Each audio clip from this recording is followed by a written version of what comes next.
¿Qué tal? Esto es Butaca VIP con su servidora Leila Cárdenas y he visto las estadísticas de YouTube que muchos de ustedes se van cuando estoy dando esta presentación. No lo hagan, quédense, porque este es en el que vamos a hablar de... Colegas.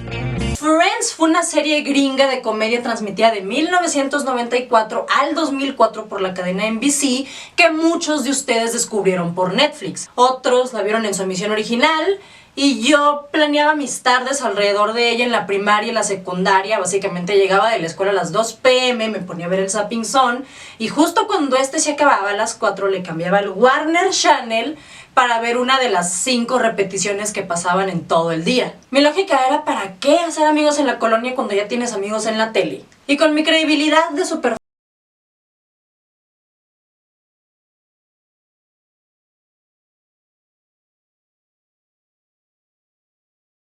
que la tesis del video de hoy es que Chandler y Rachel son los mejores personajes de la serie.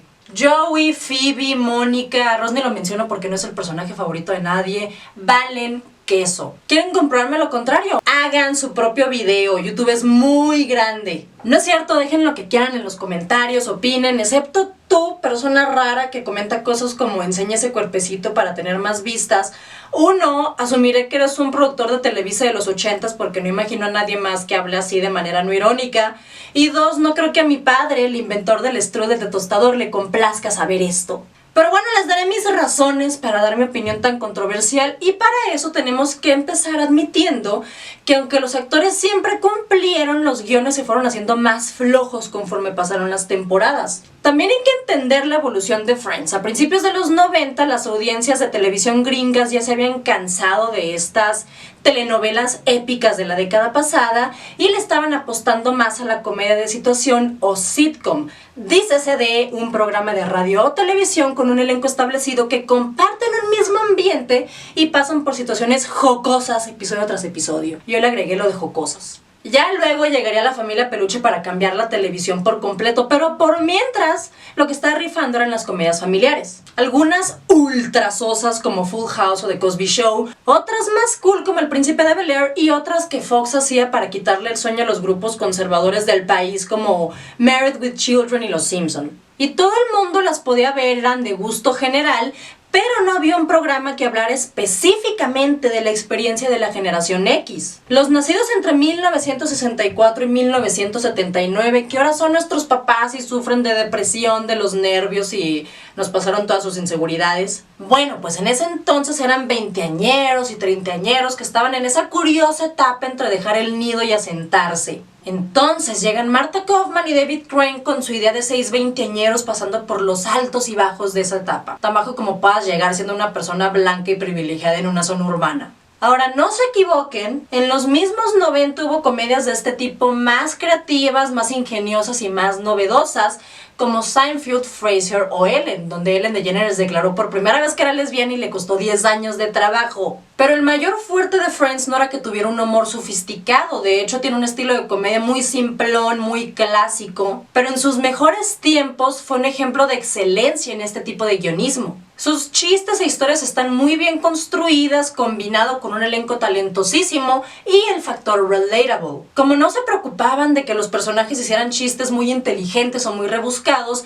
era más fácil que nos identificáramos con ellos y que hablaran como la gente de a pie. De hecho, en su momento, muchos literatos del país se quejaban de que los personajes tenían un habla pésima, pero los lingüistas salieron a decir que lo que pasa es que hablan más como la gente común y corriente de lo que se hace en otras series. Hablan con muletillas, se traban y es parte del encanto que tiene. La primera temporada no me gusta mucho precisamente porque se clava mucho en el asunto de ser un micrófono para la generación. Intenta tener un humor sofisticado y moderno, hablar como habla la chaviza de sexo y noviazgos. Y resulta muy forzado, como que se quiere parecer mucho a Seinfeld y claramente ese estilo no era el fuerte de los guionistas de Friends. Y ya para la segunda temporada apuestan por un humor más convencional y son excelentes. Todavía en la segunda y la tercera hay mucho melodrama por el asunto de Ross y Rachel, así como las relaciones fallidas de Mónica.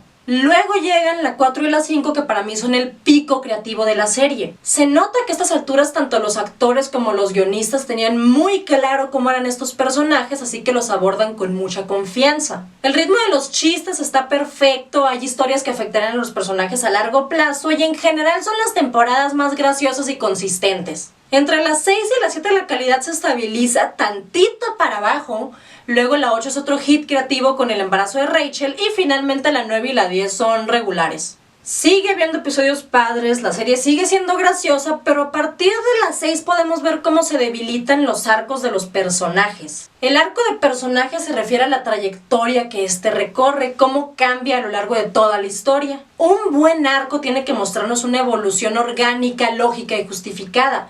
Ya sea que la persona se haga buena o mal al final, el punto es que sabemos por qué sucede. En la sitcom esto no es prioridad porque pues su objetivo principal es ser graciosos incluso a costa de esto. En sus mejores años los Simpson mantuvieron estática la caracterización de sus personajes porque daba para más chistes. Pero como ya dije hace rato, lo especial de Friends era precisamente esa capacidad de la audiencia para identificarse con ellos. Los personajes, sus historias tenían los pies en la tierra y estaban muy bien definidos, pero los encargados de la serie fueron recurriendo más y más a la flanderización. Según mi Biblia, tvtropes.com, la flanderización se refiere a este proceso en el que agarras una sola característica de un personaje, de entre varias que tiene, generalmente la más popular con la audiencia, y la vas exagerando tanto y tanto y tanto que lo termina consumiendo. Pierde el resto de sus atributos o pasan a segundo plano porque su existencia se basa únicamente en esta parte. El término viene del personaje de los Simpson, Ned Flanders, porque en un principio nada más era un vecino buena gente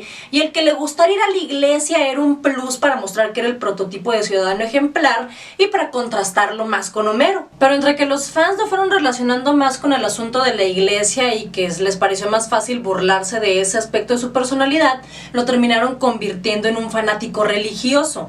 Tuve mucho tiempo para investigar todo esto desde la secundaria con el tiempo libre que tenía de que no me invitaran a fiestas. Pero bueno, Friends cayó en la trampa de la flanderización. Y lo entiendo, es muy cómodo, es muy fácil agarrarse de una sola característica y hacer todos los chistes que puedas sobre ella, pero también es muy flojo. Y Mónica, Joey, Phoebe y Ross son víctimas de esto, en particular los primeros dos. El caso de Ross no es tan agudo. Empieza siendo un nerd con pocas habilidades sociales y sus tendencias neuróticas y controladoras se muestran desde su relación con Rachel. Aquí tenemos a la mamá de Phoebe reencarnada en un gato.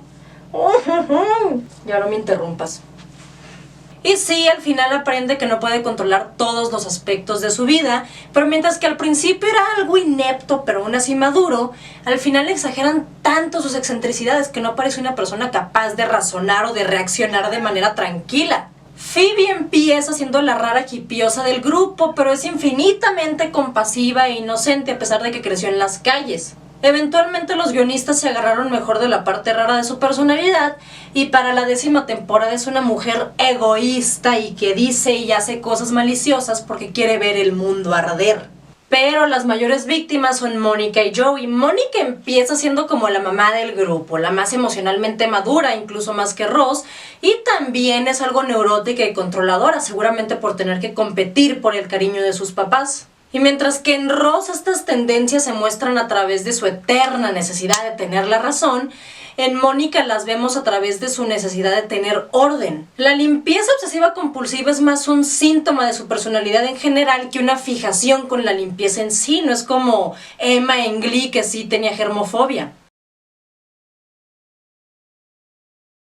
Pero eventualmente esta se convierte en su única característica. Que su obsesión puede empeorar con el pasar de los años. Sí, es totalmente posible, sí pasa, pero para hacer esto sacrificaron todos los demás elementos de su personalidad que la hacían madura y esto es un retroceso. Joey por su parte empieza siendo un actor hueco, no es para nada intelectual, pero tiene barrio. Tiene malicia y se muestra más que nada en que no le da mucha importancia a sus conquistas. Luego viene su enamoramiento no correspondido con Rachel que lo hace evolucionar. No hablaremos de su relación entre la 9ª y la 10ª temporada. Eso no pasó.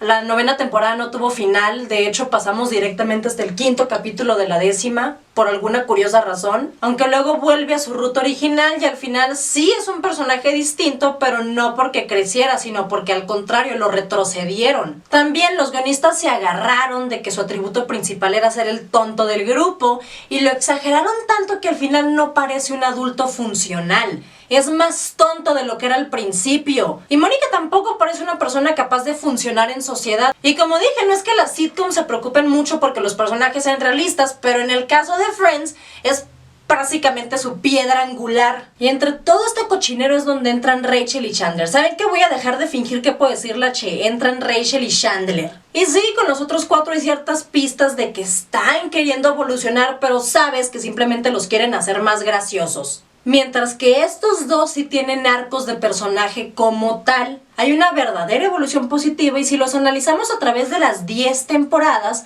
podemos ver que cada historia que les dieron, o al menos las más importantes, estaban orientadas a que fueran madurando. Y la clave está en que no son personas totalmente distintas al final. Rachel sigue siendo algo mimada y desconsiderada y Chandler sigue siendo sarcástico. Porque así es en la vida real, la gente cambia, pero hay ciertas características que no puedes modificar porque ya están inscritas en su biografía. Por más que Chandler esté más cómodo con la intimidad emocional y con las responsabilidades, no le puedes quitar el sarcasmo porque lo desarrolló desde la niñez. Rachel es una profesionista y es madre de familia, pero sigue siendo fresona porque así fue su crianza. Sí son mejores personas al final de lo que eran al principio, pero los guionistas tuvieron el cuidado de conservar ciertos rasgos que los definen como personajes. Pero no por eso se quedan estáticos o los exageran. Ninguno de los dos estaba cómodo con las responsabilidades en un principio y al final tienen hasta familia. Y lo mejor es que, aunque esas características que conservan la superficialidad y el sarcasmo sí se prestan para ser chistosas y siguen siendo fuente de humor todavía en la 10ª temporada, no se convierten en todo su chiste. Nunca son absorbidos por ellas porque nada más forman parte de su personalidad, no son toda. A diferencia de Mónica, que lo único que hacía era limpiar en momentos inapropiados, o Joey, que todo su chiste era decir cosas tontas. Sé que a Chandler no me lo van a discutir porque ahorita es el novio del internet y si lo hacen, ok. Pero el caso de Rachel es más difícil porque por muchos años la gente ha creído que Jennifer Aniston nada más era la bonita y estilosa de la serie, mientras que los demás actores la sostenían. Aparte de que es más difícil que te agrade un personaje que siempre está en conflicto amoroso. A la gente no le gustan los indecisos. Al principio sí era de esa manera, los productores la limitaban a ser la heroína romántica de la serie y le daban puras historias melodramáticas, pero a partir de la 4ª temporada le empiezan a dejar más hacer el ridículo como el resto de sus compañeros y vemos lo talentosa que es como actriz cómica. Tiene un timing perfecto, esto es su instinto para saber cuándo y cómo decir un chiste, y su comedia física también está muy padre. Y es también por esto que el personaje crece tanto. Si Jennifer Aniston nada más le hubieran dejado las historias de su Will They, Won't They con Ross, se hubiera tornado muy enfadoso muy rápidamente. Pero como los creadores vieron que Aniston sí podía sostener historias fuera de ese ámbito, colocaron a su personaje en más situaciones que le permitieron convertirse en la Rachel del final. Básicamente, cuando dejan de idealizar a Rachel como la heroína romántica de la serie y le quitan su relación con Ross por un tiempo, precisamente en la 3ª temporada, tiene la oportunidad de que a partir de la siguiente, de la 4ª, pueda ser un personaje por sí mismo y no nada más estar al servicio de la pareja principal de la serie. El punto es que Rachel y Chandler son el ejemplo perfecto de cómo desarrollar a personajes a lo largo de una historia extendida. Bueno, esto es todo por hoy. Recuerden dejarme en los comentarios cuál es su opinión sobre este tema precisamente de el deterioro de Friends a lo largo de los años y los personajes que se sostuvieron mejor y de qué más quisieran que hablara. Y recuerden, vean cine y televisión y háganlo siempre, siempre desde su butaca VIP.